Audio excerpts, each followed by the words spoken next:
Bonjour à toutes. Alors j'ai un petit problème technique, donc j'espère que vous me voyez bien et que vous m'entendez bien. Donc voilà, n'hésitez pas à me faire vos commentaires parce que je suis en train de regarder, mais je ne sais pas si je suis en live. Décidément, je n'ai pas de chance avec la technique pour le moment. Voilà, je vais voir, je vous permets une minute. Je regarde si ça fonctionne. Je reviens à vous tout de suite. Je crois que c'est bon, je crois que c'est relancé. Je vais regarder. Aïe aïe aïe, la technique. Alors j'espère que vous allez bien en ce dimanche soir. Alors si vous entendez un petit peu de bruit derrière, c'est mon fils qui fait une grosse colère et qui est puni. Donc voilà, on aura peut-être un petit bruit de son pendant cette session questions-réponses. Mais c'est les aléas du live et du direct. Je ne change pas l'heure à laquelle je fais un live. Donc voilà, on a peut-être un peu le bruit de fond de mon fils. Alors je regarde si ça fonctionne.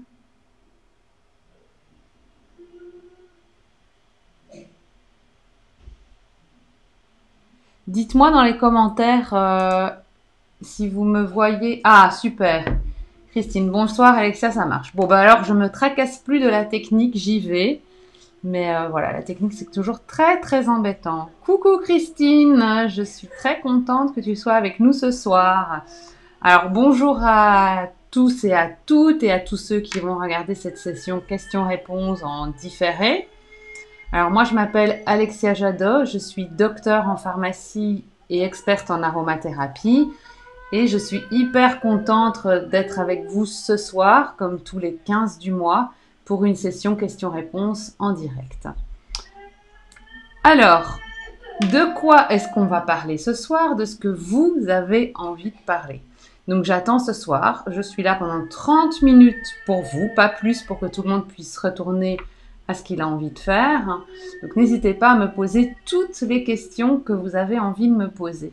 Alors n'hésitez pas à me faire coucou dans le chat pour que je sache qui est avec nous ce soir. Voilà, je vous invite à laisser un petit message ici pour que je puisse vous voir. Alors, de quoi on parle ce soir? J'ai plusieurs questions qui m'ont été posées, mais priorité à vos questions.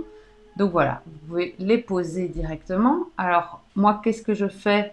Pour celles qui ne me connaissent pas, je donne des formations en aromathérapie online, donc en ligne, avec un accompagnement personnalisé pour toujours être avec mes clientes qui suivent mes formations.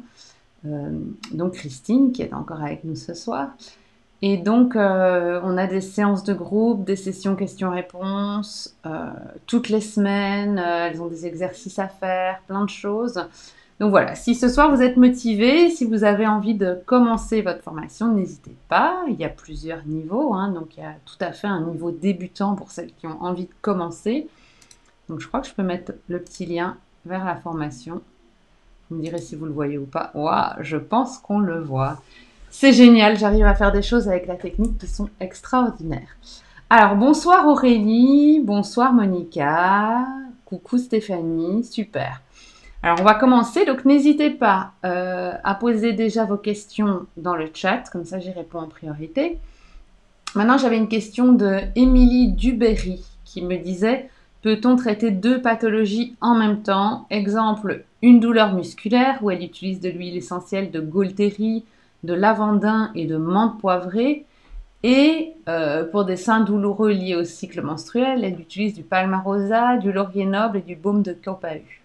Donc ça, j'y avais déjà répondu dans un précédent live. Donc il n'y a aucun souci à utiliser des huiles essentielles pour deux pathologies différentes parce que ce serait dommage de se dire je traite ma douleur musculaire mais alors je ne peux pas traiter mes seins douloureux. Donc ce que vous devez toujours avoir en tête, c'est la règle des 20 gouttes.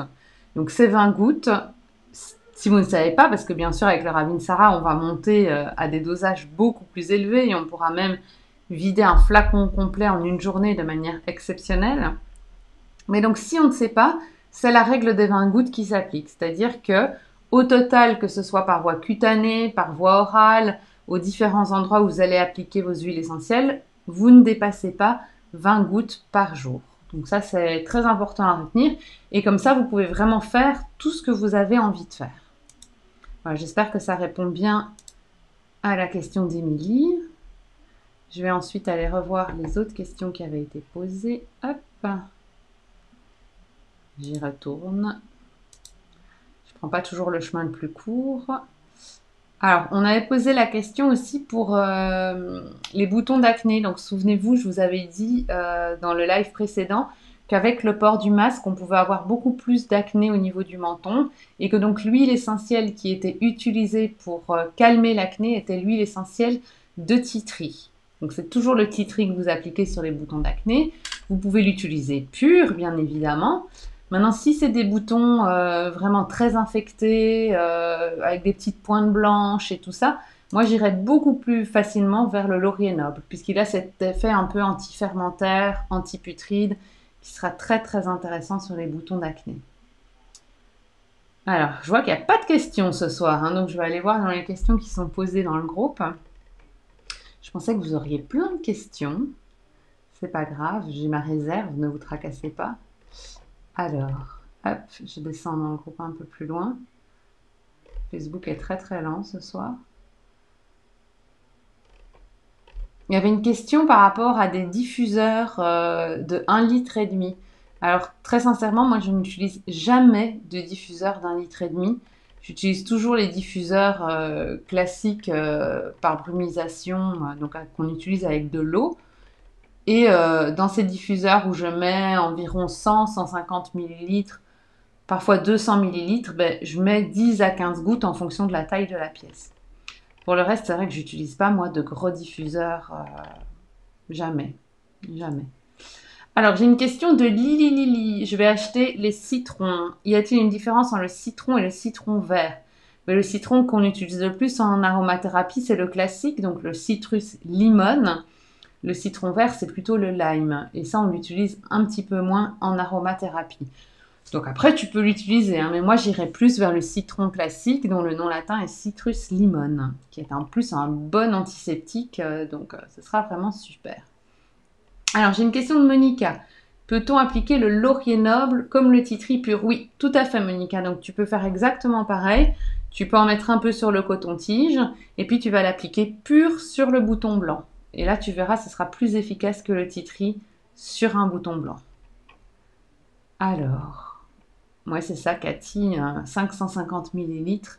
Combien de gouttes d'huile essentielle? Moi, j'utilise jamais des diffuseurs de 550 millilitres. Jamais. Alors, quelle autre question? Hop là. L'acné, j'y ai répondu. Ah, il y a beaucoup de questions sur les diffuseurs pour le moment, hein. Donc, non, j'ai pas encore d'article sur les diffuseurs. Peut-être que ce serait bien que j'en fasse un pour vous expliquer les différents types de diffuseurs. Donc, en gros, hein, pour vous faire une synthèse ici, il y a les diffuseurs par brumisation qui sont, où on met de l'eau dans le diffuseur et 10 à 15 gouttes d'huile essentielle, qui sont souvent en plastique. Après, ils peuvent être un petit support en bois, qui sont beaucoup plus résistants, mais moins jolis et moins efficaces. Et puis, vous avez les diffuseurs par nébulisation. Ça, c'est des diffuseurs qui ont de la verrerie, vous avez déjà vu, et vous mettez vos gouttes d'huile essentielle pure sur la verrerie. Donc, ceux-là sont plus efficaces. Par contre, si vous avez des enfants, ben, la verrerie, c'est beaucoup plus fragile. Donc, pour les jeunes mamans comme moi, je conseille vraiment un diffuseur à brumisation. Maintenant, pour les femmes qui n'ont plus d'enfants à la maison, la nébulisation sera parfaite. Voilà, j'espère que j'ai bien répondu aux questions sur les diffuseurs, comme il y en avait beaucoup. Alors ensuite, on va aller voir. Hop là. Bonjour, que peut-on mettre sur des aftes? Merci beaucoup. Ben, l'aft, il y a décidément, on va parler beaucoup du laurier noble aujourd'hui. Il y a une huile essentielle que vous devez absolument retenir pour tout ce qui va être problème au niveau de la bouche, tout ce qui est blessure, tout ce qui creuse au niveau des muqueuses de la bouche, c'est toujours le laurier noble. Donc l'allié de vos aftes, ce sera vraiment l'huile essentielle de laurier noble. Et je vois qu'il y avait eu beaucoup de commentaires sur cette demande-là. Mais donc, c'est vraiment l'huile essentielle de laurier noble qui est la plus efficace sur l'aft. Parce que l'aft, c'est pas infectieux, donc on ne cherche plus des huiles essentielles anti-infectieuses, mais on cherche une huile essentielle qui va être capable de cicatriser au niveau de ma muqueuse. Et le laurier noble contient des lactones, alors ça, vous ne devez pas le retenir, à part Christine qui est avec nous, qui est en plein dans les familles biochimiques. Mais sinon, il y a les lactones. Et les lactones, on sait qu'elles sont extrêmement cicatrisantes. C'est pour ça qu'on mettra sur l'aft. Après, il y a Adrien qui avait répondu le clou de girofle anesthésiant. Oui, le clou de girofle va calmer la douleur, mais sera beaucoup moins cicatrisant que le laurier noble. Donc, je vois que vous avez très bien répondu. Giroflier, laurier noble, super. Donc, sur ce groupe, c'est fantastique parce qu'il n'y a que des bonnes réponses. Alors ensuite, question suivante. Hop là. Je la cherche. Alors, peut-on mettre des gouttes d'eucalyptus radié pour une inhalation? Si oui, combien de gouttes? Ben oui, c'est super l'eucalyptus radié pour une inhalation, il n'y a pas de souci. Donc, quand vous dites inhalation, je suppose que ça veut dire mettre des gouttes dans un bol d'eau chaude, mettre un essuie au-dessus et faire des inhalations. Donc, si c'est le cas, il faut savoir que pour une inhalation, c'est très puissant. Les huiles essentielles vont entrer directement dans les sinus. Donc, on limite toujours dans l'inhalation à 3-4 gouttes. Vous verrez, 3-4 gouttes, c'est déjà très très fort. Et l'eucalyptus radié est un excellent choix pour faire des inhalations puisqu'il est antiviral, stimulant immunitaire et fluidifiant de toutes les mucosités. Donc, ça va être vraiment génial. Après, il y en a qui peuvent monter à 5-6 gouttes, ça leur va bien, mais souvent 3 à 4 gouttes, c'est déjà bien. Il faut le tester, il faut voir ce que chacun peut faire avec ses gouttes, mais moi je trouve que 3 à 4 gouttes, personnellement, ça me prend déjà bien au niveau du nez. Donc voilà, faut faire attention. Alors ce que vous devez aussi faire très attention après avoir fait une inhalation, c'est de ne pas sortir directement après, puisque n'oubliez pas que c'est de l'eau chaude qui va atteindre vos bronches et que donc vos bronches vont être dilatées. Que si vous sortez juste après, ben, le froid va rentrer dans vos bronches et ça risque de vous rendre malade, voire de vous faire mal. Donc attention, on ne sort pas juste après avoir fait une inhalation. Alors, je vois les questions qui arrivent, du coup, hop là. Caro, bonsoir. Quelle huile essentielle contre poche et cernes? Peut-on mettre une goutte pure? Alors, contre les poches et les cernes, c'est une bonne question. Qu'est-ce qu'il faut faire? Donc, j'explique dans mes formations. Quand vous avez une question, toujours réfléchir, qu'est-ce que je cherche? Poche et cernes, je cherche quoi? Je cherche de favoriser la circulation. C'est ça en fait, poche, il y a une accumulation d'eau, cernes, il y a la circulation sanguine qui ne se fait pas bien. Donc quand vous avez des poches ou des cernes, vous cherchez à activer la circulation. Et qu'est-ce que vous allez faire pour activer la circulation? C'est utiliser des huiles essentielles circulatoires, bien sûr. Et ma meilleure circulatoire, ce sera, et là je vous laisse me le dire, parce que comme ça, j'ai même pas besoin de vous l'expliquer. Donc j'attends la réponse, je vous fais travailler un tout petit peu. Dites-moi quelle est l'huile essentielle qui sera le plus circulatoire et le plus intéressant à mettre au niveau des poches et des cernes. Je laisse un petit temps de réflexion, sachant que cette huile essentielle, vous allez tout à fait pouvoir l'utiliser pure. Mais il faudra toujours bien faire attention de mettre l'huile essentielle pure et de ne pas s'en mettre dans les yeux. Parce qu'attention, les yeux, évidemment, ne supportent absolument pas les huiles essentielles. Donc pure, pas de souci, mais attention aux yeux pour traiter les poches et les cernes. Alors, est-ce qu'il y en a qui ont trouvé? Je vais regarder. Immortel, bravo. Alors, j'ai Bernadette qui me dit, donc Jean Delfos, c'est Bernadette qui me dit Immortel. Alors, Christine, l'antisque pistachier, génial, ce sera encore plus puissant que l'immortel, effectivement, on en avait parlé, mais c'est une huile essentielle qui est plus. Alors, déjà, l'immortel, elle est très chère, mais alors le lentisque pistachier, il est encore plus cher que l'immortel. Donc vous imaginez, au niveau prix, voilà, lentisque pistachier, on est beaucoup plus cher. Mais, comme Christine le dit, il n'y a rien de plus efficace que le lentisque pistachier. C'est vraiment, j'expliquais que même pour les lymphœdèmes au niveau des bras, vous savez, les femmes qui ont eu des cancers du sein, on a retiré les ganglions et elles ont le bras tout gonflé. Ben, masser avec du lentisque pistachier, c'est hyper puissant sur le lymphœdème. Donc, génial. Donc, on a Auréline Denis qui nous dit Hélicrise, très bonne idée. Béa Léonard, lentisque pistachier immortel, génial. Christine, bien sûr, lentisque pistachier, super. Bernadette, immortel, super. Alors, Mélissa, calophylle, mais associée à une autre. Oui, la calophylle est une huile végétale et on pourrait tout à fait, si on ne veut pas utiliser l'immortel ou le lentisque pistachier pur, faire un mélange qui contiendra un petit peu de calophylle une autre huile végétale, parce que comme Mélissa dit, on n'utilise jamais, Mélissa qui suit aussi une information, coucou Mélissa, on n'utilise jamais la calophylle seule parce que c'est une huile qui est très grasse. Donc vous pourriez faire l'argan, puisqu'il est très anti-âge, une goutte d'argan, une goutte de calophylle et une goutte d'immortel, par exemple, ou de lentisque pistachier. Ce serait très bien. Alors, c'est quoi la règle des 3 fois 20 ? Bernadette, tu peux préciser parce que la règle des 20 gouttes, je connais, donc pas dépasser 20 gouttes par jour. Par contre, 3 fois, je ne sais pas ce que ça veut dire. 3 fois 20, je ne sais pas de quoi tu parles. Est-ce que tu peux repréciser ? Moi, je connais la règle de 20 gouttes, c'est pas dépasser 20 gouttes, que ce soit par voie orale, par voie cutanée, par toutes les voies d'administration possibles sur la journée, sur 24 heures. Alors, ensuite, question suivante. Ça y est, je vois que les questions commencent à venir. Bonsoir, donc c'est Marianne. Bonsoir, quelle huile essentielle s'il vous plaît pour crevasses au talon ? Donc ça c'est une très bonne question, surtout que l'hiver va arriver et qu'on va avoir de plus en plus froid et que donc il va falloir vraiment vous préparer à avoir des crèmes à base d'huile essentielle extrêmement cicatrisantes. Et donc surtout au niveau du talon, il faut être très puissant au niveau de la cicatrisation. Donc au talon, qu'est-ce que je ferais ? Je mettrais du beurre de karité avec de l'huile essentielle de cyste. Le cyste, c'est vraiment une huile essentielle qui est extrêmement cicatrisante. Vous pouvez faire votre mélange à l'avance, donc vous ferez un mélange à 10% d'huile essentielle, ou vous pouvez préparer votre mélange dans votre main. Vous prenez un peu de baume de karité, vous le tournez pour qu'il devienne un peu plus liquide, vous rajoutez par exemple 2 gouttes de cyste, vous mélangez et vous l'appliquez en bonne couche sur le talon. Donc il n'y aura rien de plus efficace que le cyste pour les crevasses. Après, rien ne vous empêche de faire un super mélange et de vous dire je vais prendre le cyste qui est très cicatrisant et je vais lui rajouter de la lavande, puisqu'on sait que la lavande est super cicatrisant aussi.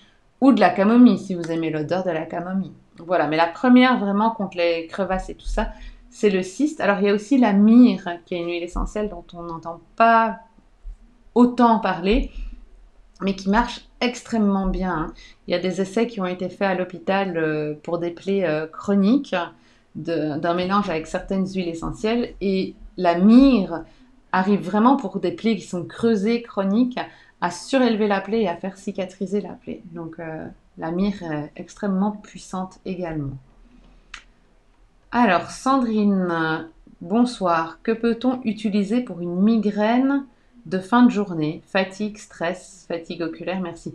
Mais écoute, là, Sandrine, les migraines, il faut toujours... Enfin, là, c'est plutôt céphalée de tension que vraiment migraine, je pense. Dis-moi si je me trompe.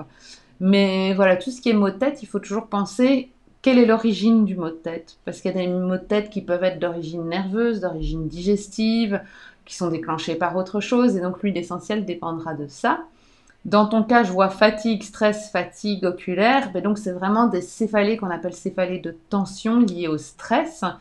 Et donc, l'huile essentielle qui sera hyper efficace pour ça, c'est la lavande vraie. Puisque la lavande vraie a un effet anti-stress et en même temps un peu décontractant musculaire. Donc, ça va te décontracter parce que quand on est stressé, on a des tensions dans la nuque qui peuvent nous provoquer ces céphalées de tension. Donc, simplement, ça tombe bien parce que j'ai mon petit flacon de lavande à côté de moi. Hop! Tu prends une goutte, tu le mets ici. Voilà. Tu mets une goutte par ici, sur tes tempes, pour vraiment diminuer les céphalées. Et tu peux aussi mettre des gouttes dans la nuque. Hop. Et tu y vas, la lavande, il n'y a pas de souci. Donc, tu peux vraiment y aller au niveau dosage sans problème, tu vois. Et ça va vraiment t'apaiser, te donner un apaisement immédiat, quoi. Ça fait vraiment, vraiment du bien, la lavande, pour les céphalées de tension. Attention, comme je le répète toujours dans mes ateliers, il faut que l'odeur plaise. Si on déteste l'odeur de la lavande, ça ne va pas pouvoir nous calmer, ça va plutôt vraiment nous stresser. Toujours faites bien attention que l'odeur vous plaise. Dites-moi toutes si j'ai bien répondu à vos questions. Je fais une petite course marathon là pour essayer de vous donner le plus d'informations possible, mais voilà, si je suis à côté de la plaque et si j'ai pas répondu... faut pas hésiter à me dire, c'était pas ça ma question. Alors, donc Sandrine, voilà. Béa Léonard, bonsoir. Quelle synergie peut-on faire pour de l'arthrose du doigt, s'il vous plaît? Je sens une gêne quand je dois taper à l'ordinateur et j'aimerais prévenir une dégradation. Alors, malheureusement, Béa, je dis Béa, je me permets parce qu'il a écrit Béa, hein, sinon je ne me permettrais pas. Il n'y a pas d'huile essentielle qui permette la régénération du cartilage. Donc, on ne va pas pouvoir, comme par exemple avec de la glucosamine ou de la chondroïtine, restructurer le cartilage avec les huiles essentielles. Ce serait totalement mensonge que de dire quelque chose comme ça. Maintenant, tu peux tout à fait faire des synergies qui vont calmer la douleur liée à l'arthrose et l'inflammation de l'arthrose. Donc pour ça, tu vas chercher toutes tes huiles essentielles antidouleurs, anti-inflammatoires. Donc la Gaultérie, l'immortelle, l'eucalyptus citronné, le laurier noble, la menthe poivrée pour son effet anesthésiant immédiat. Et tu choisis parmi cette liste-là, il y en a encore bien d'autres, hein, mais je te dis les plus courantes. Donc ouais, Gaultérie, immortelle, eucalyptus citronné, laurier noble. Tu choisis parmi cette liste-là deux, trois que tu as ou qui te plaisent le plus, et tu fais un mélange à 30% que tu vas masser directement au niveau du doigt où tu as mal. Et tu pourras le faire jusqu'à 6 à 8 fois par jour sans problème. Donc ça c'est très très bien. Menthe poivrée ou menthe des champs, puisqu'elles contiennent toutes les deux du menthol et que ce sera très très bien. Évidemment, attention, la Gaultérie, il ne faut pas être allergique à l'aspirine, puisque souvenez-vous, c'est de l'acide acétylsalicylate, enfin c'est du salicylate de méthyle, qui est l'acide acétylsalicylique, va aussi se transformer, donc c'est équivalent, donc il faut faire attention. Pour l'eucalyptus citronné, pas de problème. Pour l'immortelle, aucun problème, elle est tellement douce. Et pour la menthe poivrée, pas de souci. Puisqu'on est sur une zone très localisée, on fera juste attention quand on utilise la menthe poivrée sur de grandes surfaces. Ça peut provoquer de l'hypotension, évidemment, avec la vasoconstriction, mais sur une petite surface, aucun problème. Menthe poivrée, juste faire attention chez la femme enceinte, l'enfant de moins de 6 ans, l'épileptique. Voilà, tout ça.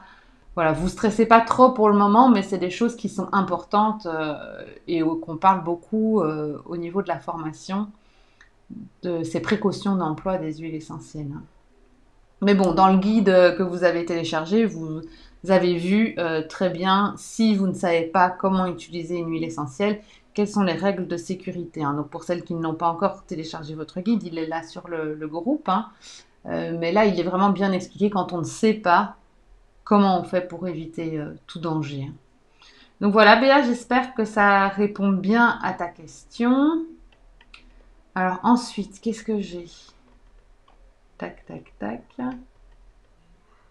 Alors, Bernadette, c'est certainement cela, 20 gouttes 3 fois par jour. Merci pour la réponse. Oui, 20 gouttes, mais pas spécialement 3 fois par jour. Hein. On peut par exemple mettre, je mettrais 2 gouttes 10 fois par jour. Enfin, 3 fois par jour, non, pas spécialement. Mais en tout cas, on respecte toujours la règle des 20 gouttes au total sur 24 heures. Quelle huile essentielle utiliser si on est allergique au gel hydroalcoolique? Ah, ça c'est une très bonne question, surtout que maintenant on se refrotte les mains sans arrêt au gel hydroalcoolique et c'est très bien, hein, cette période un peu mouvementée. D'ailleurs, j'espère que vous allez toutes bien et que vous gardez le moral en cette période, surtout que les fêtes approchent et que on se demande vraiment comment vont se passer les fêtes, sachant qu'il vaudra mieux pas se réunir en famille, donc c'est un peu compliqué. Mais donc c'est une bonne question, Bernadette. En fait, les huiles essentielles qu'on a testées qui sont le plus antiseptiques au niveau des mains, c'est de vous préparer un flacon avec du tea tree et de l'essence de citron pure, hein, dans un petit flacon de 10 ml par exemple, et vous en mettrez 2-3 sur les gouttes, 2-3 gouttes sur la main et vous frotterez vos mains avec ça. Ou il y a la solution aussi dont Mélissa avait parlé, la solution Aroma Force de chez Pranarome que vous pouvez également masser au niveau de vos mains qui est un super antiseptique, quoi. Donc ça, c'est une très très bonne question qui est vraiment dans l'air du temps. Tea tree citron. Alors je mettrais 3 quarts de tea tree, 1 quart de citron parce que le citron est un peu plus caustique que le tea tree ne l'est pas du tout. Donc je ferai comme ça. Et alors attention toujours à la photosensibilisation du citron. Hein. Donc vous n'allez pas vous exposer au soleil après avoir mis de l'essence de citron sur la main. Alors Marianne, un grand merci pour la réponse. Donc c'est bon, ça c'est bien répondu, c'est chouette. Sandrine, merci pour votre réponse. Il est vrai que j'ai du mal à supporter l'odeur de la lavande par contre. Eh bien tu prends une autre huile essentielle qui sera antispasmodique et en même temps calmante. Donc ça, c'est vraiment tout ce qu'on voit au niveau de la formation, c'est que tout n'est pas limité à une huile essentielle. Il faut regarder la classe d'huile essentielle qu'on veut. En l'occurrence, ici, c'est des esters qui ont ces propriétés calmantes et antispasmodiques. Donc tu peux tout à fait prendre la camomille qui est antispasmodique et qui est calmante si son odeur te plaît. Tu peux prendre l'ylang-ylang qui est aussi un ester antispasmodique calmant. Donc tu trouves vraiment celle qui pour toi fait le plus de sens, quoi. Ça peut être le petit grain de bigarade qui est aussi un antispasmodique calmant. Donc tu vois, il y a vraiment toute une panoplie d'huiles essentielles qui peuvent convenir, quoi. Et comme je le répète toujours, c'est pour ça que d'un livre à l'autre, vous avez des huiles essentielles, vous avez des mélanges qui n'ont pas toujours la même formule, parce que dans un livre, on peut mettre la lavande, dans un autre, on mettra la camomille. Et vous vous direz, mais c'est bizarre, qui a raison? Ben, en fait, tout le monde a raison, ce sont des esters, donc elles ont ces propriétés-là. Donc voilà, j'espère que ça répond à ta question, que tu auras bien une de ces huiles essentielles-là qui te plaît, j'espère. Parce que du coup, ça sera très efficace. Alors, Béa, et plutôt dans de l'arnica alors? Ou plutôt de la calophylle ou millepertuis? Alors Béa, est-ce que tu peux me rappeler de quoi est-ce que tu parles? Est-ce que c'est pour les cernes? Parce que millepertuis, pour des cernes, millepertuis c'est un antidouleur. Non, je crois pas que ça doit être ça dont tu parles. Est-ce que tu peux repréciser ta question pour voir de quoi on parle? Parce que je sais pas de quoi on parle. Pour les migraines hormonales,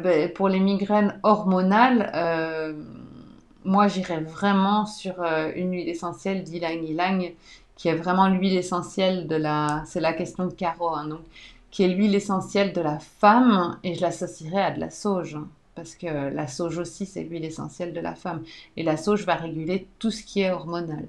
Donc je pense qu'une association ylang-ylang et sauge, sauge sclarée, hein, pas sauge officinale, serait une super idée. Merci pour les huiles essentielles, Béa.